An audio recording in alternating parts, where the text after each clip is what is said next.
शेतकरी बांधवांनो, मी कृष्णा भाऊसाहेब चव्हाण आणि स्वतःच कृषी सेवा केंद्र पण आहे, चंद्रभागा कृषी तळवार. तर एक सांगू इच्छितो तुम्हाला, की आपण आयजेल कंपनीचे ॲक्सोल खतं वापरली ती.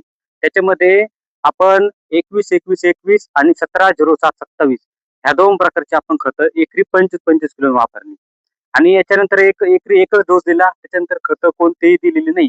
फक्त एकच डोस दिलेला आपण. तर आपण आज कांदा हार्वेस्टिंग केलेलं आहे. आज आपण त्याचा एक रिझल्ट बघू शकतो, की हे कांदे बघा. तर असं नाही की फक्त हातातच घेतलेले असे कांदे आहेत. तुम्ही आजूबाजूला प्लॉटही बघितला तरी सेम तुम्हाला ते दिसू शकतं. आज बघा, हे बघा. हे जर बघितलं तर यातही आपल्याला काही एवढ्या मोठ्या प्रकारची गोलटी वगैरे दिसत नाही. पण साईज एक सारखी समान कलर वगैरे सगळं काही झालेलं दिसतो आपल्याला. हे सांगायचं एकंदरीत असंच, की आपण जे रासायनिक रेग्युलर खतं वापरतो जसं की 15-15 आहे, 20-20 13 आहे. त्याच्या बेटर तुम्ही ही खतं वापरली तरी आपल्याला रिझल्ट एकदम अतिउत्तम मिळतोय. 21-21 एकरी 25 किलो वापरा.